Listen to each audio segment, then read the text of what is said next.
मैं रितिका कुमारी कक्षा 8 की छात्र उत्क्रमित मध्य विद्यालय छाया पत्रिका की रिपोर्टर। आइए मैं आपको छाया पत्रिका के फाउंडर अबुल कलाम आज़ाद सर, जो बाल संसद में चुनाव हो रहा है, उनका सारा श्रेय इन्हें जा रहा है। आइए हम आपको उनसे मिलवाते हैं। सर, छाया पत्रिका के बारे में आप हमें 2 शब्द कहें। ये छाया पत्रिका हमने उत्क्रमित मध्य विद्यालय मनिया में शुरू किया है ताकि बच्चों के अंदर लिखने की कौशल विकसित हो सके। और ये छाया पत्रिका हर महीने प्रकाशित होता है।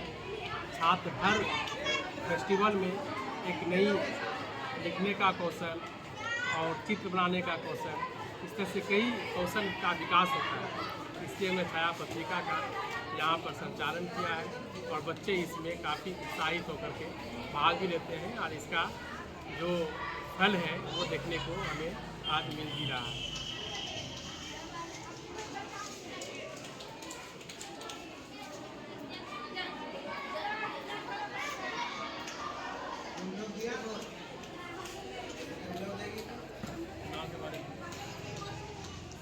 सर, यहाँ जो चुनाव हो रहा है बाल संसद में, इससे आपको कैसा महसूस हो रहा है? ये बाल संसद का चुनाव है और ये बाल संसद का चुनाव हर वर्ष होता है और इस वर्ष भी बाल संसद का चुनाव हुआ है, जिसमें 7 नहीं बल्कि 14 मतलब कि पद के लिए चुनाव होना था, जिसमें से 7 पद पर काफ़ी प्रबल दावेदार हैं और दावेदार में से प्रधानमंत्री पद के लिए 5 उम्मीदवार खड़े हैं। इसी तरह से शिक्षा मंत्री पद के लिए भी 5 उम्मीदवार हैं। उसी तरह से फिर स्वास्थ्य मंत्री पद के लिए भी 2 उम्मीदवार हैं और फिर उसी तरह से सांस्कृतिक एवं खेल मंत्री पद के भी उम्मीदवार हैं।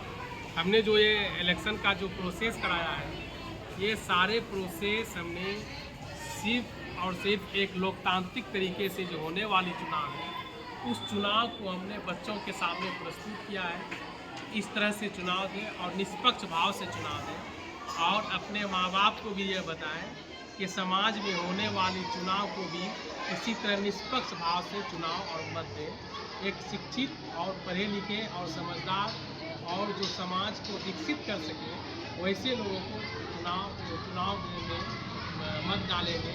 जैसे कि विद्यार्थी यहाँ पर स्कूल में एक ऐसे विद्यार्थी का चुनाव करते हैं जो विद्यालय के विकास और विद्यालय के पठन पाठन को सही रूप से चलाने और सुधारने के लिए प्रयासरत है और यहीं से उसके अंदर में नेतृत्व करने की क्षमता बढ़ती है।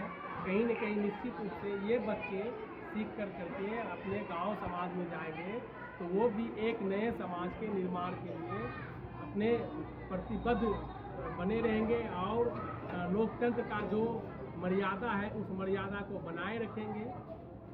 जैसा कि कई चुनाव में लोग प्रलोभन में वोट डालते हैं, जातिवाद करके वोट डालते हैं, कुछ वंशवाद पर वोट डालते हैं। इन सारे चीज़ को बच्चे को यहाँ से अभी हमने सिखाया कि एक पारदर्शी तरीके से किस तरह से चुनाव होता है और बच्चे को किस तरह से चुनाव में भाग लेनी चाहिए। इसलिए मैंने बाल संसद का चुनाव बिल्कुल लोकतंत्र तरीके से किया है। इसमें प्रथम मतदान पदाधिकारी, द्वितीय मतदान पदाधिकारी, तृतीय मतदान पदाधिकारी और 7 पीठासीन पदाधिकारी का भी इसमें उन लोगों ने भी सक्रिय रूप से भाग लिया है, जो कि सारे स्कूल के ही बच्चे हैं और साथ साथ चुनाव प्रभारी भी यहाँ के स्कूल के बच्चे हैं और सारा सिस्टम स्कूल के बच्चों से ही चल रहा है, ताकि बच्चे के अंदर में नेतृत्व करने की क्षमता और गुण उस पर भरपूर बना रहे, ताकि समाज में भी वो नेतृत्व कर सके।